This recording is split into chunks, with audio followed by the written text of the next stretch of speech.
Hey, you guys, thanks for checking out the 239 Life podcast, coming to you from sunny Southwest Florida. Here in Fort Myers, we've got a treat of a guest today, Mr. Andrew Townsend. How you doing, my friend? I'm good. What's up? Thanks for having me. Absolutely. Thank you for taking some time out of your day to come talk to us, Absolutely. man. Andrew is the owner of Catty Shack Cafe in Fort Myers and Gulf Coast Town Center. That is correct. So Andrew, I want to know, what is it about cats and having a bunch of them? Because I know some people are like, oh, no cats, and some people love cats. And what is the love of cats? Yeah. Where does it come from? Yeah, like my own personal love. I mean, back to like liking cats, not liking cats, maybe preferring dogs or whatever. I think it's all about what you've been exposed to. I grew up around dogs too. I didn't have a cat until high school. I learned out I liked cats at a pretty early age, but your family is into certain things and stuff like that, and so you're not exposed to cool cats, and you might not really know what's out there. But cats have just taught me. We'll maybe kind of dig into some other parts of my life, but cats have just taught me everything I know today. They've taught me how to control my temper. They've taught me that I believe there's a greater power out there. What else? And they've just taught me to be a kind and sharing person. At least I try to be. Well, that's awesome, man. Yeah. That's awesome. Yeah. So what made you come up with the Catty Shack Cafe? Because I know it's not you don't go and buy a cat. But you just don't go in and play with the cats.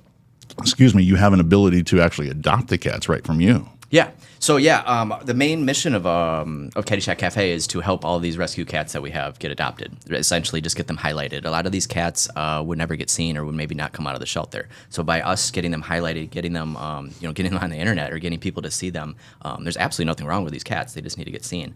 A lot of them do need socialization. So people coming in every hour and petting them, it does get them to open up their eyes and realize that hey, humans are kind of cool, And once they realize humans are cool, they get cute and cuddly gets adopted fast. Absolutely. And that's the system, and it works, and I think it is the future.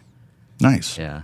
And so do you see like a lot of people that come in and just kind of hang out with the cats and then leave, or what would you say the average is on somebody actually that walks in that adopts a cat? Yeah. Actually, it's only a small percent that actually end up adopting. But even those that don't adopt, they did help. They help socialize. Maybe it was, we just had Rooftop Randy, the nickname Rooftop because he wouldn't come down from the roof. But, you got people that were coming in every day, talking to him and saying, hey, bud, what's up? I saw you on the internet. And so finally he was like, okay, the people are cool. And he came down.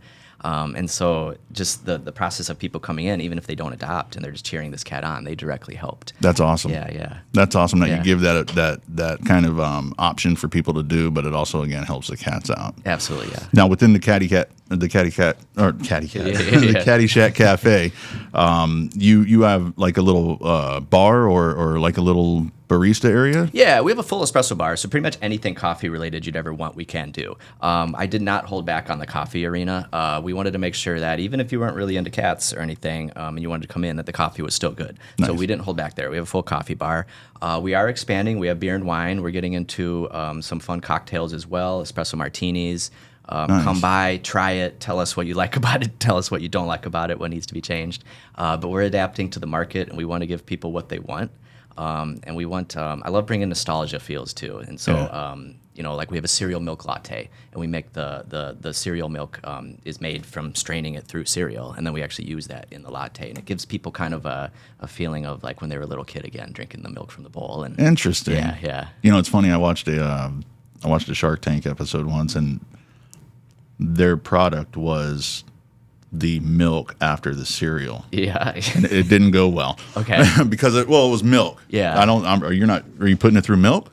It is, yeah. Is it? Yeah, it goes straight through milk, and then it actually we'll let it soak for a little while. So, okay. Like the Cinnamon Toast Crunch, for example, that taste will get into the milk, and then we'll strain the cereal out because the cereal's no good now. Right. But that milk now has that Cinnamon Toast Crunch flavor in it, and we'll use that milk in the latte.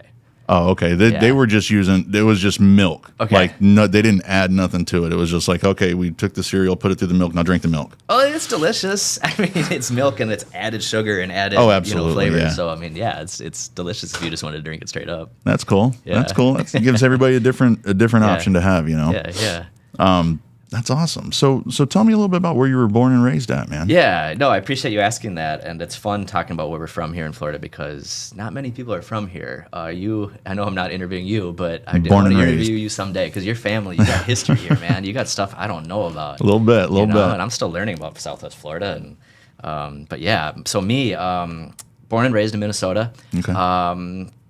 Didn't know people from different states act differently growing up. So as I started to get to know people from different areas, that was eye-opening. But anyway, growing up, I was obsessed with sports. Thought, what do I want to do when I get older? Oh, I'm going to be an athlete. That's like 9 out of 10 boys think Absolutely. that way, right? Absolutely. Tennis was my sport. I was just a little better at that than other sports. So I was like, okay, well, this is my jam. I'm gonna rock and roll with tennis.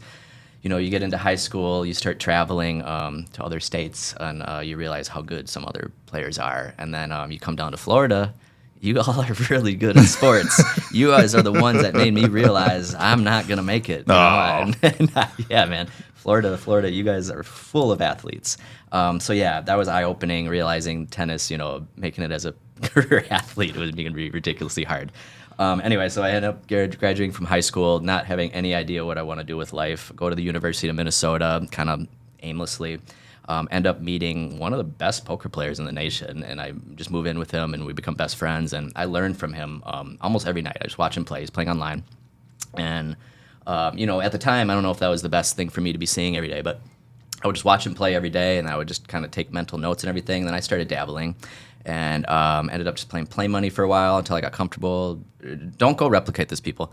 But I put $50 on an online gambling site, Party Poker, and that $50 is essentially what spiraled into everything I have today. Wow. Poker is awesome. Should I just keep going on this tangent? Keep running. But yeah, we were talking about where I'm from, though, Minnesota. We'll get back to the poker. Because I'm a little bit of a poker player. Yeah, I get into poker, at the University of Minnesota, drop out of college. Parents are pissed. What are you doing with your life, Andrew? I'm like, no, I got this. Dad's running a successful private investment company, like successful, and door is open if I want to go work there. Hell no. Well, I mean, in hindsight, maybe I should have. But no, I'm happy with all the choices I've made. I'm a much happier person. I knew I didn't want to work the 9 to 5. I didn't want to be told what to do if I didn't have to be. I wanted to work my own schedule. I didn't want to have to wear a suit if I don't want to.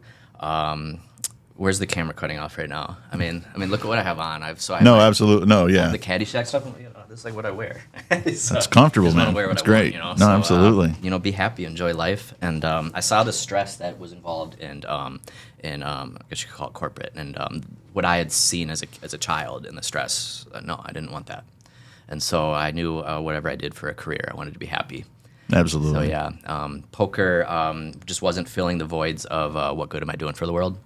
And it actually really kept me up at night. And oh, wow. Yeah, and so I knew I wasn't going to do that forever. It was paying the bills, so I kind of needed to keep doing it for a while. But chain of events, father gets sick, gets larynx cancer, and he is down here in Southwest Florida. And so I didn't hesitate. I just came down here with a backpack. Didn't know I was going to stay, man. But ended up getting to spend like 9 months with him, almost a year before he passed, which is, I'm blessed that I was able to do that. And then, but now, now Florida is home, I think, at that point. This is back in like 2013. Okay. What are we at? 2025? Yeah, 2013, 2012. And so, I knew poker was great, but I wanted to create win-win transactions instead of win-lose transactions. And that is essentially the foundation of a business. And so I knew I was going to start a business, and FGC was right down the street, literally almost just a minute down the street. And so I enrolled and got a degree there, and awesome.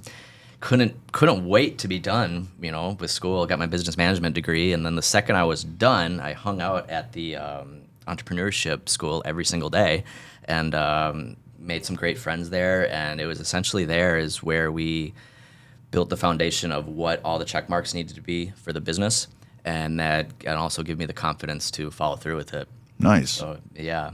And then that kind of rolled into the idea of the Catty Shack Cafe. Yeah. It needed to be something that was doing something good for the world, solving a problem, something that I would enjoy doing. I mean, I love animals, When I was looking into the statistics of the needs for animals, not just locally, but the United States, cats, they need help. They need a lot of help. There's a lot of cats that don't come out of the shelters. There's a lot of cats, and it's for reasons that I think are kind of silly. And I just think you just need to get these cats seen. People just need to see them, and a lot of them will come out. And I'm just trying to put a dent in what I don't like out in the world, and that's it, man. Have some fun while I do it. Absolutely. Yeah. I mean, I've been there. It's a pretty sweet spot. You can hang out. You can go play with the cats. Yeah. You get some coffee. Yeah. It's an awesome thing. So let me ask you this: if somebody comes in and they're like, "Oh man, it's a cat. I want to adopt this cat." What is the process to that? Yeah. Pretty much the first part is I want to make sure you're serious about it. And that this is you understand that this could be a 20-year commitment. And then we never talk people out of adopting, but I do point out some of the obvious things. Absolutely. You're going to have to take care of this animal, and if it's someone maybe a little older, I want them to, think about, who's going to take it maybe after you. And that's always eye-opening for some people. And then, just make sure you're sure about the decision. We have you do an application. We are located in a busy mall there, and people do have cocktails at night, so everyone sleeps on the decision. No one takes the cat home the same day. And we'll just coordinate the day in the future for you to come back, and we'll help answer any questions and provide all the vet paperwork and do everything we can for you. Yeah, we register the microchip for you, and we'll give you a free voucher to go to a vet, and we give you as much stuff as we can. And the support and stuff like that to get the ball rolling. Yeah, that's awesome, man. Yeah. So how many cats would you say you've adopted since the day one? Since you've opened up? There's an exact number. It's in the cafe right now. It's 2,377. Rob, don't quote me on that number because it might be a couple. Oh, it's higher. over 2,000. Yeah. Oh, yeah. And you guys have been we're open very for close to 2,400 here. We've been open for 4.5 years. Wow. Yeah. June of 2020 is when we opened. So you're averaging over a cat and a half a day. Yeah. Probably even more, probably two. Yeah. Wow, that's pretty good, man. Now, there's times where that number kind of goes up and down, and that's based on how we can be an asset to the shelter. And if they have a ton of kittens to send us, we'll get those kittens, and they tend to move a little faster. But if there's seniors or some cats that need a little bit more socialization and need a little special extra attention, we will take those cats as well. Perfect. Yeah. So where do these? I know you said the shelters, but let's say somebody had a cat and they're like, I can't take care of the cat no more. Is that something they can bring to you, or do they have to go through like the county requires the cat to go through a municipality or some place like Animal Refuge Center or Gulf Coast Humane Society or Lee County Domestic Animal Services. The cat has to get checked in there first. Once the cat gets seen, our vet is over at Animal Refuge Center right now. Once the cat gets seen by that vet and gets the green light, then we have all permissions to get that cat to come straight to us. Awesome. So we've tried to make that process as easy as possible, and we just call it a streamlined process. Okay. So any shelter could essentially get cats to us. It just has to go through the streamlined process. Awesome. Yeah. Perfect, man. Yeah. How many people do you have working? And let's say during a shift. Yeah. We usually always have 2 baristas. The barista side, so we make sure we can make our coffees, our food fast and everything. And then we generally have at least 1 mulligan room employee. The cat lounge, we do call it the mulligan room. Mulligan is a synonym for a second shot in golf. These are these cats getting their second shot at. That's awesome, man. That's creative. I like that. Yeah. That's cool. Yeah. So generally there's usually 3 or 4 employees there, but probably 3 on average. Yeah. Oh, that's cool, man. Yeah. That's cool. Now, are they volunteers or are they actually employees? These are all of the paid employees. Okay. We have some volunteer opportunities. If people listening are interested in volunteering right now, I would encourage you to follow us on social media first. We're gonna have more volunteer opportunities in the future. But we just have a few, and those right now are just people that help transport the cats, maybe to and from Catty Shack. Generally, cats are only coming to Catty Shack. If they are leaving, it's maybe just to get checked by the vet or they're overdue for something. We just want to get that taken quick, and then the cat will come right back. Gotcha. So that's where some volunteers will help, and then we just have a couple that help us with getting the place open in the morning sometimes. That's awesome, man. Yeah. That's cool. Yeah. Do you have like a list of people trying to work there? Yeah. I bet. No, I'd bet. Yeah. So we're actually flooded with applications. Amazing problem to have. I think when you're dealing with animals, it brings a lot of the good out of people, and that you have a lot of people who want to contribute to the cause and they want to be a part of the mission. Absolutely. And a lot of our employees, they did have jobs and they came from somewhere else. It's not like they were just jobless. A lot of them came from, coffee places you've heard of. and they just wanted to come. They wanted to be around the cats. They wanted to be around an environment that wasn't as stressful and more fun. I mean, who can say that they hang out with cats all day? You know, I mean, can. You can. Absolutely. I can. This guy right here. No, absolutely. But I mean, that's awesome, man. Yeah. My son absolutely loves that place. I said, where are you going? Oh, Catty Shack. I said, all right. That's cool. No, he loves it. Yeah. I'm sure you get a lot of younger people in that. Yeah, we do, and the children are all usually great. There's a few out there that have kind of made it harder for some of the other children out there. But during normal business hours, we have an age limit of 7+ for the cat lounge. That is just for the safety of the cats and the enjoyment of the other guests. But we do children's events every Saturday morning. We have a Catterday playtime. And that is an absolute hit. That does so well. I love the Catterday Playtime. Yeah, it does amazing. So that's geared for our children 7 and under. And we just spend a little extra time, talking to the kids and the parents and just kind of letting them know what to expect as we go in the room. Maybe give the kids a treat and some toys, give them a task, give them a project, and they go around and they find that cat that likes the treats the most. And, that's cool. Gives them and then it's really fun. Sometimes kids, they've pet dogs before, but they haven't pet cats, so we just kind of have to reteach them a little bit, and it's a lot of fun and it's eye-opening. And we have some other events that we're going to be doing for children here in the near future. We want to do a story time reading, but those dates are TBD right now. Okay. But we know there's a demand for it, and if you have children you want to come, let us know, give us that data, and we'll keep making events. Yeah, man, for sure. We'll definitely partner with you on that and trying to spread that out and get that, know. That's cool, man. Yeah, that's real cool. That's awesome, man. Yeah, that's awesome. So I remember. So after reading a little bit of your info, man, you talk to me about the Price is Right thing, man. And all right. So Rob asked, "Hey, do you have a bio?" And I sent him a bio that also included that I was on the Price is Right and that Bob Barker shaped me into who I am today. Actually, because at the end of every episode, he said, "Help control the pet population. Have your pet spayed or neutered. Goodbye, everyone." As a little 4-year-old Andrew, maybe didn't know what that meant, but here I am, like, repeating that to people. And so, I don't know. So Amber and I, we start dating. Amber's like, okay, I really like Andrew. So she goes out and she gets these Price is Right tickets. It's the touring version. It's not the Drew Carey, Bob Barker version. It's the one where they come right here. They came to FSW. So they're right here in Fort Myers. So I'm like, oh, yeah, let's do this. I've always wanted to do this. Let's go. So we go, and it's a celebrity host. And it's Jerry Springer. Jerry Springer, buddy. You can't really make this up, right? So I don't know. So we're going, and we get there, and I'm gonna tell the full story. We get there. You have to get there like an hour and a half early, right? Because you have to register, and if you actually want to be called to go on stage, you have to give them your info. It was like maybe your driver's license. I don't remember what. Make sure you're a real person. So I gave them that, and then we had an hour and a half to burn. So we go across to El Primo. Never had it. Like people had said, it's good pizza. It is good. We were both kind of relatively new to the area. Oh, okay. Time. I gotcha. And so I'm like, yeah, let's try this El Primo place. So yeah, it was good, and good turned into 2 slices and 3 slices. Amber burst the button on her pants. Yeah. So we're like, whatever, we'll just go back over there. And we get there. The first set of names that are getting called, they say someone's name, and I'm like the 3rd name. And I see my name, and it's up there on the screen, and I like look at everyone. There's like 2,500 people in this building. And you're like, number 3. Yeah. And I'm like, what? Wow. I'm like, because I'm like sitting here like, like not expecting my name or anything. So yeah, so that was wild. So I go down there, get to bid on a set of golf clubs, which I just happened to have traded mine in recently. So I was like, I have a really good idea what these are worth. So I win that, get up on stage.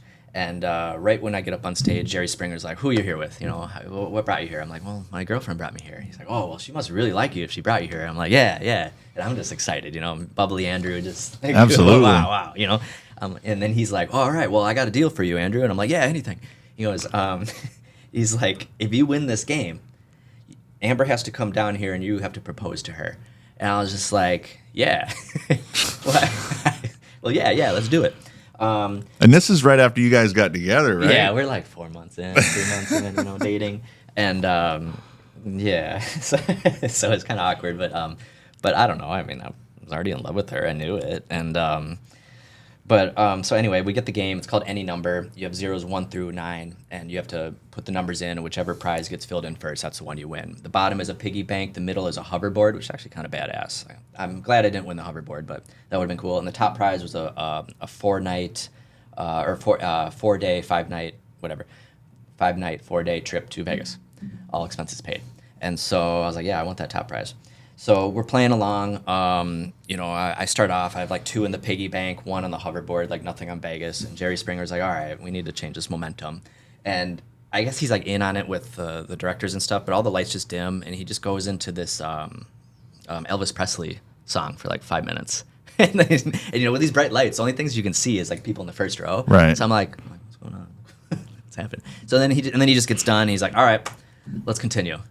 You braked for that little bit, and that was it. But it was cool. I think it actually like gave a mental break, or it gave a shift in momentum. You know what I mean? Like and so I just kind of stopped there and I looked at the prize and I was like, okay, well, I know this isn't like a $9,000 trip, so this must be one of the smaller numbers. So I actually kind of figured it out, and we got there and I ended up winning the trip. My man. Yeah. Nice. So, it was crazy. The crowd goes wild. And then the spotlight just goes up to Amber up in the second row, like up on the second deck, like way up there. And so she gets up, and Jerry's like, "You got to come down." And they're like telling her you have to like go out, first, and then come back down. And so she like runs off, and at this point I know her buttons burst, and I'm like, I hope she's okay, That's right. So it takes like 3 minutes, and Jerry's like, I think she just ran out the door. And so then here comes little Amber. The door opens, and here she come running down, holding her pants, and then she's actually holding her like heels too. And I'm like, and she gets up on stage. I'm like, what happened? She's like, my heel broke. her button bust, her heel broke, and now she's on in front of 2,500 people. Tons of people. Just moved here too. This is also the school that she works at.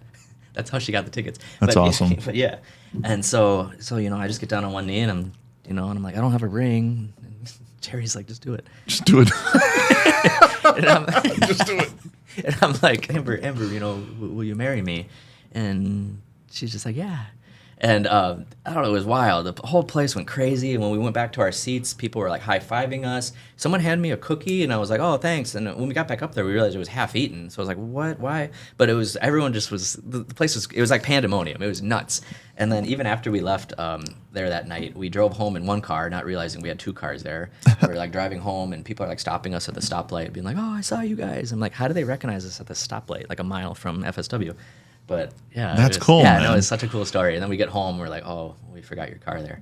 But yeah, that was a wild story. And we were in love with each other before that, but after that too, it's just like, that's cool, man. Yeah.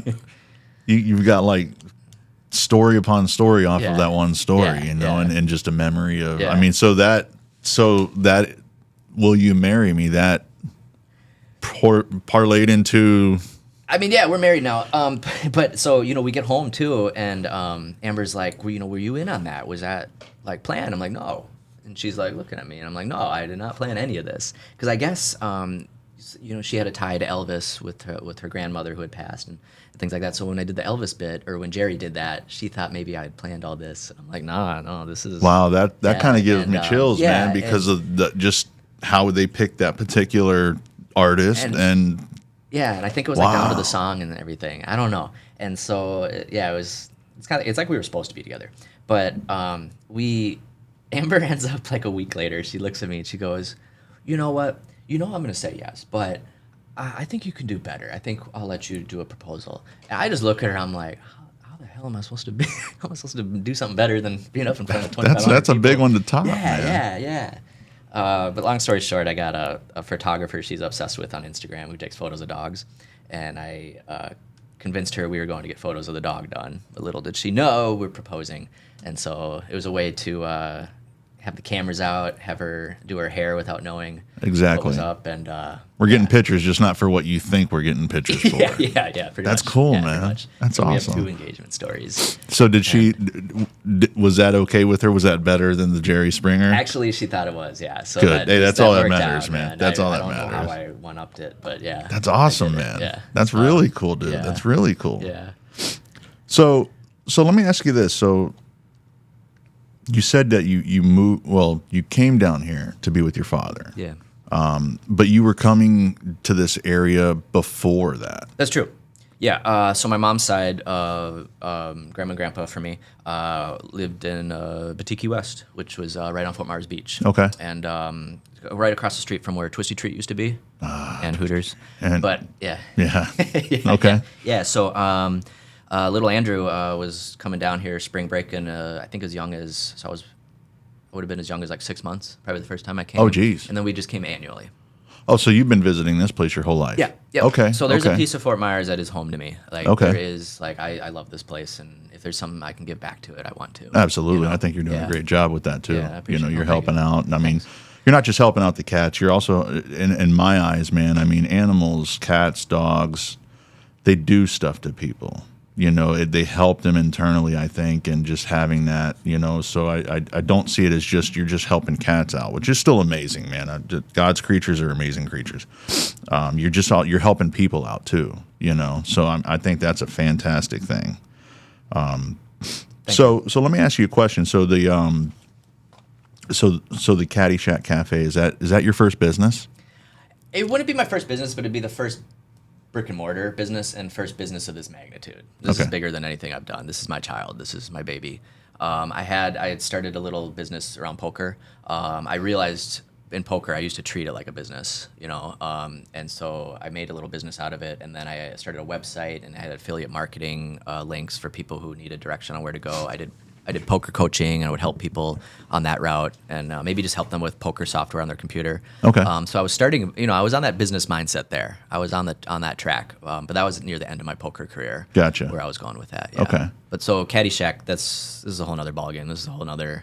But that the poker kind of helped you kind of lay some foundation, some mental foundation of moving forward into like the One brick thing and I mortar. had that other people probably don't know is my risk tolerance. Okay. I knew how comfortable I was with going all in. If the math lines up, I'm pretty comfortable with that. Gotcha. A lot of people aren't, and that's okay. And a lot of people shouldn't be. You shouldn't put that many eggs in one basket or that much on the line. But when I did the numbers and I looked at everything and I saw all the good we're going to do in the world, and I was like, even if we don't make it financially, like we're going to save cats, we're going to win somehow. Right. And so everything lined up, and it was a go.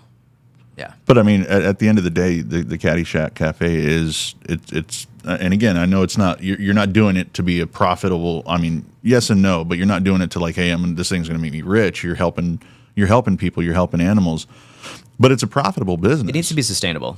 That's the key. Sustainability is just a huge concept that people need to realize, even if your heart's in the right spot. It needs to be sustainable. That's for so many reasons. I need to be able to pay the staff, and I need to be able to pay them well, and because they deserve it too. And then, let's say I was to hand over the keys or someday to someone else, you can't hand them a business that's failing. You need to hand them something that it can go on for years and years and years. My goal is not to have this just be for a few years. I want this to go on and beyond me. And it doesn't even have to be called Catty Shack. It could just be other cat cafe concepts, doing it at the level that we're doing. Right. So let me ask you this: what gave you the idea for the name? So I wasn't the one I can't take full credit for that name. The name had been thrown around the area. There's actually been other people that have tried to start a cat cafe, believe it or not. And it's hard. When you bring a foreign concept to a town, you're going to get a lot of no's. Absolutely. Whether it's the zoning board or whether it's landlords agreeing to rent out the space to you. There's lots of hesitations, and people want to see data, and they want to see driven results from previous successes. And Cat Cafe, you don't have that. But so where am I going with this? Why is it called Catty Shack? So I kind of took over notes from others and tried to figure out like where is it that they failed and where is it that maybe I can just kind of keep going. And I kind of was like, okay, I think I can fill these gaps. Like I think I can do this, And so just getting more and more involved and kind of just never looked back. I mean, Amber and I just started working on it every single day, and then after about a year of working, the zoning was like, hey, do this wherever you want. And Gulf Coast Town Center was like, yeah, this is going to be great for the area. We want you. And, wow. Yeah. So from a lot of no's to working up some yeses. And along the way, the name Catty Shack changed the spelling a little bit. We had a cafe, then did the design and changed the colors and that's awesome. Logo. Yeah. So do you golf at all? I don't keep score. Okay, yeah. No, I swing clubs and Yeah. I chase balls and watch them go swimming. But Yeah. I just wasn't sure I'll hit. because again the Mulligan Room, Yeah. that kind of atmosphere. The movie and stuff. Catty Shack is amazing, and it is actually kind of what's the right word I'm looking for? A throwback to my dad too. He introduced me to that movie, and just like that movie had a big part of my childhood. Yeah. And it was. I just love the movie, and That's awesome. So changing the name and everything, I was like, no, we're going to do a golf theme off of this too. And Perfect, man. Yeah. That way that kind of lives on. Yeah. You know. Yeah. Substantial. Yeah. That's awesome, man. Yeah. I love hearing Yeah. stuff like that, dude. I love it. So what as far as doing business here in the 239, man, what are your thoughts on that? Do you like it? Is it? I mean, I do like it. Yeah, yeah. You know. I don't have a whole lot of other comparisons. I like it a lot more than the Vegas landscape. 100%. I think this area is growing, and I think Substantially. and and I've seen what I've seen in the last 12 years. You've seen even more. And I think this area is headed in the right direction. I think we're headed for growth. Whether or not the beach is going to become more touristy, but I think it's good for the economy. It's going to be. I don't want to get into the politics of what's going on the beach, so I'm actually let's you're fine. on that. You're fine. But yeah, I love this area, and I see great things for it. And I think FGCU is doing a good job of retaining students to stay in this area, not just go find jobs in other areas that maybe pay more, because that stuff's here now. Yeah, absolutely. It's no, here. absolutely. And You got major corporations bringing Yeah. headquarters down here. yeah. So I mean, it's definitely. It's funny because when I was growing up, you get to be like 12 to 17, 18, 19, and it's like, I don't want to live here no more. This place is no fun, and and it's funny, the older you get, I've watched, some of my friends leave, Yeah. but they come back. Yeah. Why do you come back? Yeah. Oh, the area. So I'm onto something. I ain't going nowhere. Yeah. Now, me personally, I want to have a second home somewhere in like Georgia, North Georgia, Carolinas or something, but I will always have a home in this area because it's paradise. I agree. A lot of people come here. You got it. A lot says something about an area when you have people that come here on vacation, that are 6 months. I mean, because everybody starts out pretty much in their spot. Yeah. Like, let's say you say to Minnesota, and let's say you come down here on vacation every once in a while, and all of a sudden you might, okay, let's get that second home there. Yeah. And then all of a sudden it might be, hey, let's just retire down here. Yeah. So this is kind of, a lot of people do come here to retire, but I mean, can you blame them? I mean, you got Orlando that's 3 hours away. You got Disney World, you got the Keys, you got Miami Beach, and everything's This is also so much fairly more close. relaxed than Orlando and Miami. You know Oh, what I mean? absolutely. I like going over. We were just in Miami last week. It's great, but like, I'll go there for the weekend. It'll get your heart pumping Yeah, all yeah, day yeah, long, yeah. man. Yeah, that's well put. Yeah. It's there's no, like you said, Yeah. there's no relaxation, especially Yeah. driving around and just watching everybody. They're running to where they're going, and it's Yeah. like, It's a city, and it's a fast city. It's a busy city. For sure. Miami, at least. Yeah. Yeah. yeah, for sure, man, Yeah. for sure. Let me dig up some of my notes a little bit more here. We're a little more relaxed over on this side. Yeah, no, for sure, man, for sure. Comes back to sustainability. That it does. So so you're a pickleball player. Yeah. That's a growing sport. It's crazy, man. So I've I've never heard, yeah. never even played it. Okay, well, we should play sometime. Pickleball, what a blessing for a sport to blow up. I played tennis growing up, so the translation to pickle was pretty easy for me. I just racket and paddle. Pickle for me though, one of the reasons I love it, it's my it's like my therapy. Okay, yeah, absolutely. It's a place to go where my mind clears out. I don't think about anything else other than maybe the game I'm playing and what's going on here, and the sun, and just being out in Fort Myers is amazing, And I think a lot of other people have found that same benefit as I have, and I think that's one reason a lot of people play, because it's really easy to pick it up. You can just start playing on your first day, and a lot of people have played a racket sport at some point. If you Absolutely, have experience yeah. playing ping pong, it's going to translate. If you have experience playing tennis, it's going to translate. Racquetball, that'll translate too. So probably anyone who just picks up a paddle can play on the first day. This is not an advertisement for pickleball, but I'm an advocate of the sport, and I think it's doing a lot of good. We got our boy Ryan Sherry running Legacy Pro Sports down the street, and he runs a gala every year, and it gives back to mental health with athletes and things like that. And Nice. Catty Shack, we love to support it. It's a great way to brush shoulders with some of the best pickleball players in the world, and actually so many Super Bowl rings at those Legacy Pro Sports galas. Nice. Too. Yeah, that's insane. That's cool. But that's an outlet partnering up with Ryan and doing something fun with pickleball, and then being able to give back to the community in the form of mental health awareness. We're all about that, which is huge. Yeah. I mean, yeah. mental health is huge, but that's awesome that they do that. Pickle and mental health they go together for me. Right. And so, no, absolutely, man. Therapy, like people go to work out, people play sports, Yeah. It's always nice to be able to do something healthy and not destructive to relax. That's just a bonus that it's good for you. Absolutely. Yeah. You bang out so much stuff. You get some exercise, clear your mind. Yeah. Breathe in that beautiful 239 life. Yeah. That's half the reason we live down here. And, you got people, you ask people like, hey, when was the last time you went to the beach? Everyone's like, oh, I don't go. But like, it's only 20 minutes away. Right. And so like getting out in the sun and enjoying it, I think it is important. Absolutely. And it does something to your body too. Yeah. That vitamin D, vitamin D. Yeah. It's funny because, it's like you go up to the mountains. Well, me personally, again, because I'm born and raised here. So I go up to the mountains. I'm like, oh man, this is so cool. This is so cool. But you got the people that live there like, yeah, they're just mountains. Right. And they were just kind of like, yeah, this is just the beach. And then they go through the same thing when they were 12 to 17. They're like, I don't want to live here anymore. Exactly. That's it too. And the older you get, the more you realize that you're not the only one that feels that way. Everybody else kind of feels that way about where they live. Yeah. But some places are like, hey, you might want to leave. Yeah. This is one of the areas I'm glad I never moved away from. Yeah. And that most of my family's all here too. So I love Minnesota. I love it. I don't know if I'll ever live there again though. Yeah. Just a little. I don't have a lot of family there anymore. I have some great friends, but it has changed a little bit. It's changed since when I lived there. And how did you deal with the weather?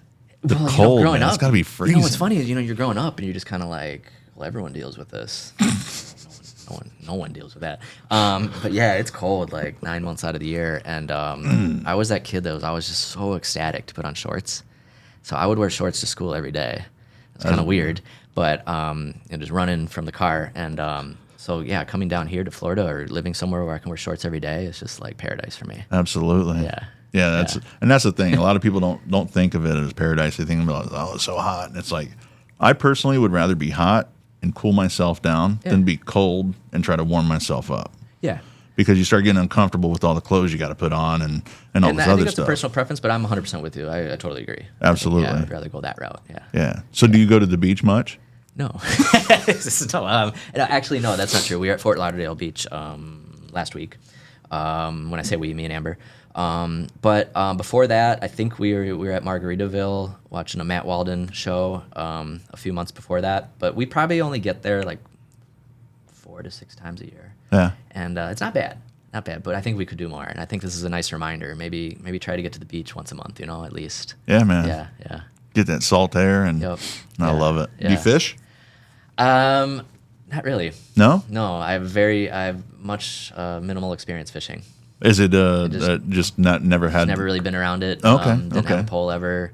Oh wow. Not something me and my dad ever did. So it's like gotcha. Yeah, that's one of the things that I was brought up on is fishing, and I can see that. Yeah.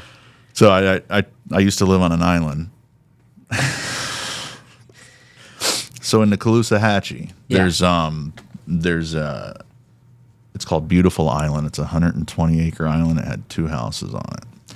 So when you're going north, if let's say you're going south on 75, when you go over the Caloosahatchee Bridge, you see the train tracks. Yeah.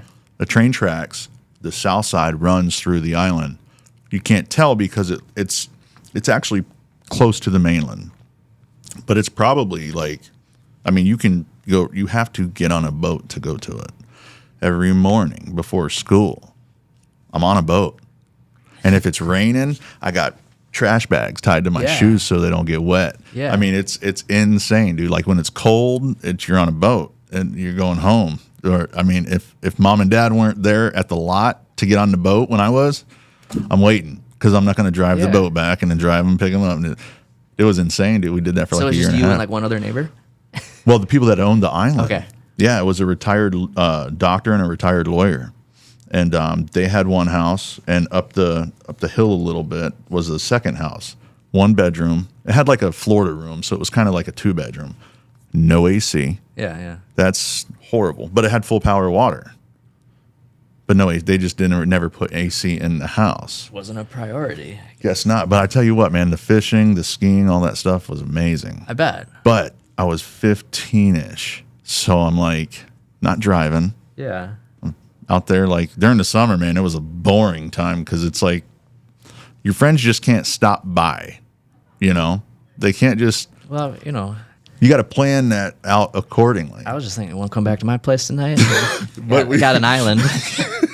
Well, you can buy it. I think it was for sale for like 1.5 or something like that.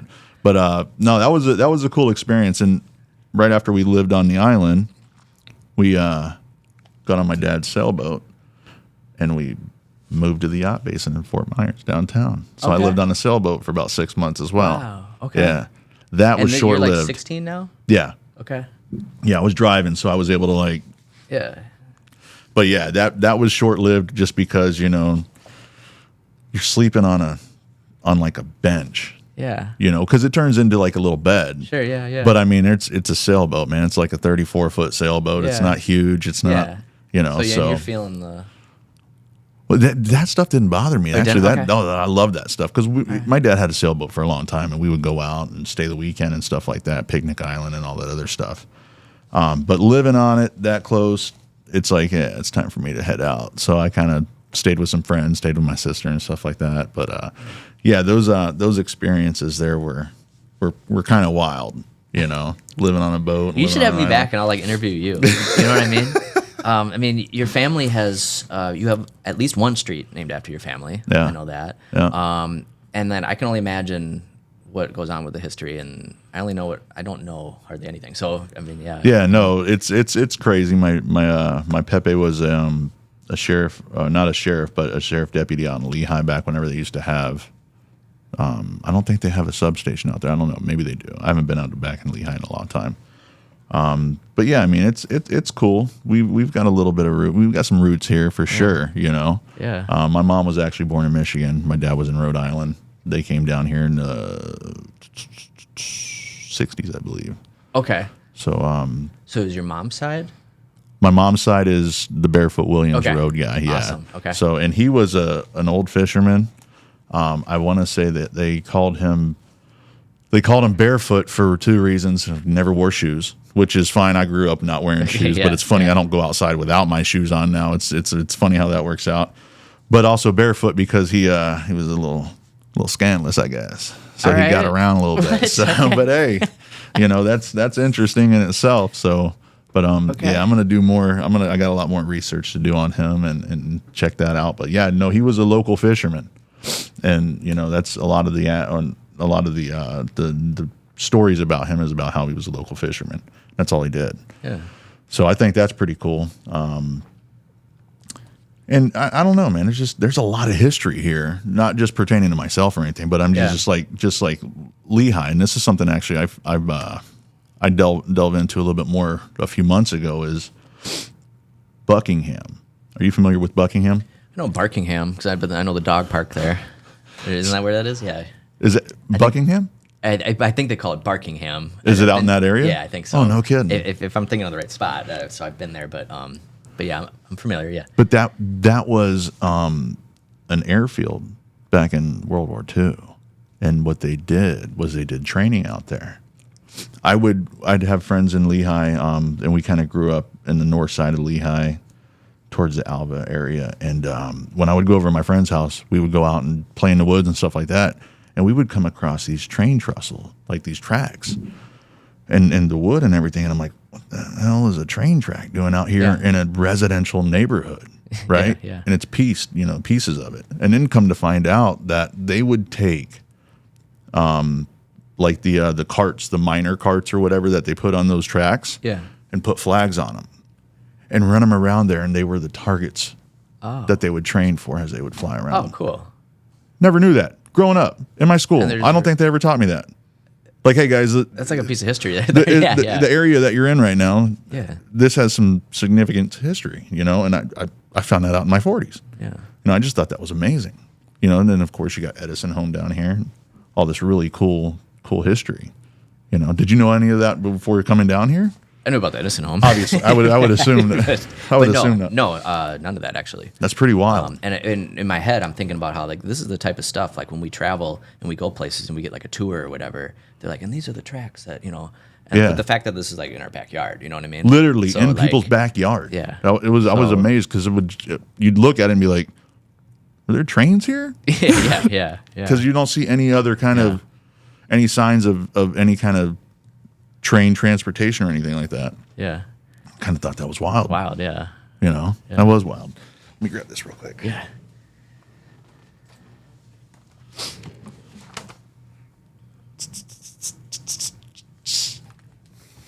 So yeah, I'm going to cut this all up and put it together. So Pretty good for like a half hour. you got another half? Yeah. All right, perfect. That works for you. I can always Absolutely. come back too. You No, know, that's fine. I think we should be done by then.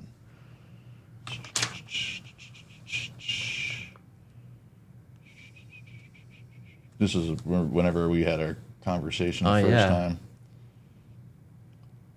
All right. All right, perfect. So going back to the Catty Shack, when somebody walks in the door, what can they expect? Like, what's the process, or like what would you say to somebody first coming into the Catty Shack? Well, one thing I love is when sometimes when people first walk in is when their mind is blown, you know, and they're just like, whoa, and they look over there to the cats and they're kind of smirking, but they're kind of like processing this. But most people, when you first arrive, it shouldn't be an overwhelming experience like that. But hopefully we do kind of blow your mind a little bit. Hopefully you're like, wow, this place is really cool. But when you first walk in, you walk into the cafe side, just picture a traditional cafe, coffee, pastries, beer, wine, tea. That's all right there. And then as you look to the left, there's a big glass wall. And on the other side of that glass wall is the lounge that's filled with adoptable cats and kittens, the Mulligan Room, which is what we talked about earlier. Yep. Guests can get something to eat or drink. They can hang out over in the cafe. We get people every day that come in for breakfast sandwiches and coffee and not necessarily care that there's cats. That's just a convenient spot and good coffee. But if you want, you know, you can hang out, watch the cats from the glass. And then if you do want to engage with the cats, we work on a reservation system. It is $15 per person, goes directly back to the cats, and it gets you 50 minutes in the room, 50. We use the last 10 minutes of every hour to disinfect and clean between groups. But that 50 minutes, you're in the room. We have a Mulligan Room employee that can help assist and answer any questions, whether it's just you're just curious about the history of this cat or you're actually interested in adopting. And we provide, there's lots of toys, there's engaging things to do with the cats in the room. Anything we give you to eat or drink in the cafe is safe to take in the cat lounge. We know what's in that food, so it's safe to take in there. But yeah, and really it goes back to my goal is to blow your mind. And so I do want that to be part of the my experience, mind was whenever I first walked in, because you don't expect it. And I'll be honest about it. I will say this. I was expecting to walk in there and be like, ooh, that's a I don't want to say a smell, but there's like preconceived notions, you know, of like, oh man, there's a lot of cat here and there. I don't want to get all out of it. But I mean, I walked in that room and I couldn't even tell that there were cats in there because it just was so clean and just do you have it like an air per? Oh yeah. So when I in my poker career, I ended up moving out to Vegas for a little while, and I was doing my thing out there. There were times where I was like, wow, you know, this guy is smoking a cigar, but like, how does it not smell in here? So as we're getting ready to do the cat cafe, I'm telling our contractors, you know, I told them like, I want if someone was smoking a cigar in here that no one would know. And so we came up with it's 2 HVAC systems, and it's pressurized so that it's always incoming from the cafe and going into the cat lounge and then out an exit valve. Oh, nice. So not to get, I don't want to get too nerdy or technical with it, but the airflow is always going from the cafe into the cat lounge and out. It would never go the other way. And that way, if you are deathly allergic to cats, you're fine over in the cafe. Nothing's going to float through the air. Nothing can. It's going the wrong direction. And then that way, the cats are always getting constant flow of clean air too. And then we can turn that motor up a little bit at night, and it just will flow all the air. So they're just getting fresh air. Oh, nice. About every 30 minutes, it's all new air again. So even somebody who's allergic to cats that absolutely loves cats, because there's people that are like that, unfortunately, that can't, you know, they can at least go. Do you have a slight allergy? I can't remember. I don't. Okay. I don't. My mom does. All right. But they can go visit and see the cats at least, and not even have to worry about the dander or whatever it is that they have. And you know, we have people, and I'm not telling anyone if you have an allergy out there, don't go test this, but we have people that say they have a moderate allergy, and then they come in and they're fine with us, you know, and it's because we're cleaning up the hair all the time, and we're cleaning. But you know, again, I'm not telling you to come test out how severe your allergies are with us, but most people do just fine with us. Most people do. Great, interesting. Actually, yeah. Nice. Yeah. That's awesome, man. So how many cats do you guys take on? I mean, I'm sure there's a point where you might have to say, hey, listen, we have too many cats. Yeah. We usually keep it somewhere between 15 to 25. Anything over 25, it starts to become like exponential amount of work just with our space and the amount of what you have to do to always keep it clean in there. So 15 to 25 is the sweet spot. And that's also good for the cats. It's a good ratio of everyone has their own little space. They have something that belongs to them in the room. They have their own bed. Gotcha. Yeah. So they're not overcrowded. You're not Yeah. like having them sleep on top of each other It's to definitely a a science point. keeping them all happy. That's another question, man. It's like how many quarrels do you get between cats? But I 5 years in, I like to think that we are very, very good at what we do, and I think a lot of it just comes down to make it simple. Just make sure that each cat has something that belongs to them. Making sure they're getting their one-on-one every day. That they feel special, and that they're not being excluded from anything, and that they know that whatever it is, whether it's a bed or a toy or this food bowl that we bring out every day, that's theirs. That's theirs. Nobody else's. Yeah, and it helps a lot. Yeah, I bet. And then people coming in every hour, petting them with a smile, that helps a lot too. That's crazy. It really does. That's So, awesome. Yeah. Do you have any kind of situations where there's cats that disagree with each other? Yeah, Or, we'll I mean, have a you few- would think so. And I mean, and that can happen. And I would say 9 times out of 10, if there's like a dispute between two cats in the room, it's because we turned a corner and we didn't know the other one was there, and it scared you. You know what I Right. mean? You're like, whoa. So, and then that can turn into a little panic, and then that can turn into a little mini fight, and then we're good again. But 9 times out of 10, it's something like a misunderstanding. But if we are having kind of a dispute, it's knock on wood, we've had very, very few fights. That's awesome. But if things are bad, we have squirt bottles in the room if we needed to squirt them. We don't resort to those if we don't have to, but they're there. And then it's really just reteaching the cats, like, hey, your area's over here. Here's everything you need, and then we'll put the other cat on the other side. And as long as they're okay with that, sometimes they say, no, I want my spot to be here, and that's fine. We listen to them. But we just make sure that they have their area. Their That's spot. awesome. Yeah. So what are your hours there at Catty Shack? We usually weekdays we open at 9, and then Mondays we just open a little later. We open at 11, and then we stay open every day until 7. And Fridays and Saturdays we stay open till 9. Open at 9 again? 9 p.m. we stay open till Fridays and Saturdays. We close a little later. Right. Yeah. No, what time do you open on Fridays and 9. Saturdays? 9. Oh. Yeah. Okay. Yep. I gotcha. Yep. Okay. Yep. Nice. Actually, Saturdays is actually even a longer day. We have a lot of times we have the Catterday playtime for the children at 9 o'clock. So cafe's open by 8:30. Oh, wow. Yeah. Okay. Yeah.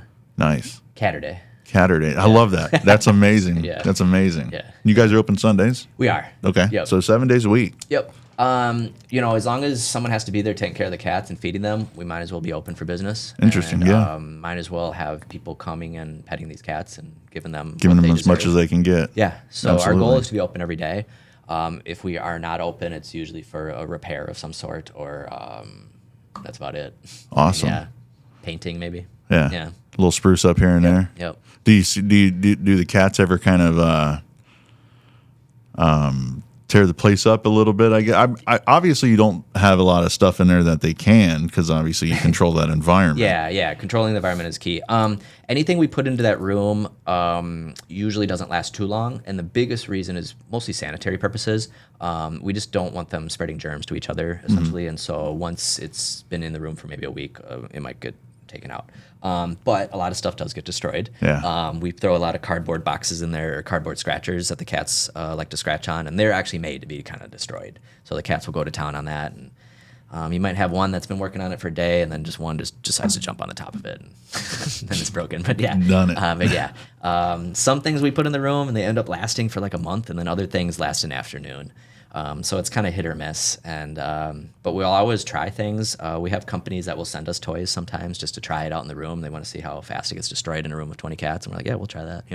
That's an interesting thing right there. Yeah, Right? yeah. And a lot of these offers, a lot of them come through TikTok. We have a good following on TikTok, over 800,000, and so people wanting to test products with us has been kind of a lot of fun. That's awesome. Yeah. So like people that have that make the products. Yeah. Like one product in particular, Bouncy Tails.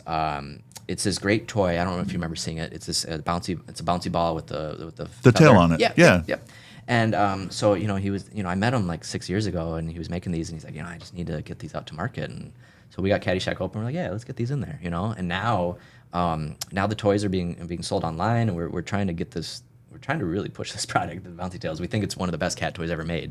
But it all kind of started with like testing it out in Catty Shack at the That's Cat awesome. Cafe, and just getting feedback and figuring out what works and what doesn't. Maybe just what needs to be more durable and what colors people don't like, what colors people like. And that's cool. All these little things. But that's a great example of a product that now we feel like it's at the launch pad. We're ready. It's ready to hopefully even get in stores and everything now. That's awesome. It'd be cool if they could put Catty Shack approved. Yeah, exactly. So I'll try to get our name on it.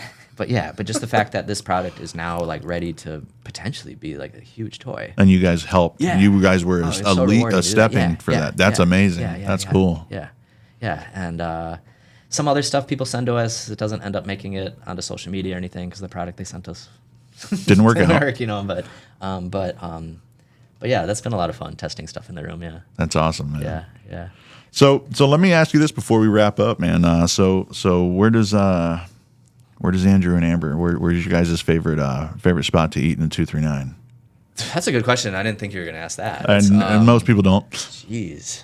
I mean, there's so many. Probably one of the most underrated place. Well, I want to give a shout out to my guy at Little Sicily. Actually, let's do that. The pizza there is absolutely fantastic. It's right on 6 Mile Cypress. Okay. Marlon's Brew House is right there. It used to be the old grilled cheese factory. Okay, yeah, right there. Okay. Yeah, really, really nice guy. He came into Catty Shack one day, and I just thought it was really nice. He came in for lunch, and so I tested out his place, and the pizza was just fantastic. It's literally some of the best pizza I've ever had. Wow. Literally. And so check it out. We'll do. No, for sure. Yeah. For sure, man. Yeah. How about your favorite beach in the 239? Favorite beach? I mean, we go to Fort Myers Beach the most, but if I could, I like the one off of exit 116, right at Dock Ford's. So Bonita Beach. Bonita Beach, yep. Yeah. So, okay. Yeah. Some pretty spots. Vanderbilt Beach looks really cool. I've actually never been, but we were just over there. I saw it and I was like, I got to come back to this. Yeah. So yeah. That's awesome, man. Yeah. What's your guys' favorite thing to do in the 239? I mean, when I get free time, pickleball. Pickleball? Yeah, pickleball. I like being out in the sun. Not growing up in the heat and the weather. I appreciate it a lot. Yeah. I try not to take it for granted. So being out in the sun, and it's free. trying to get what you missed. Yeah. Trying to add up. But, soak it in. I would say that's probably my favorite thing to do. That's awesome, man. Now, yeah. Well, hey, man, I appreciate you taking some time out of your day to come chat with us and chat with our viewers. Anytime. And Catty Shack Cafe. I pray for much success. Thank you. And I mean, you're doing a fantastic job. You're providing more than one service. You're providing, help for the cats. Again, to me, it's also a mental thing for people too, to go in there and just have fun, pet some cats, but maybe take one home or, But man, I appreciate you, and maybe we'll have you come back again sometime and chat it up. I'm down. Yeah, all right, let's do it. I appreciate you. I appreciate you. Thank you. All right. Nice.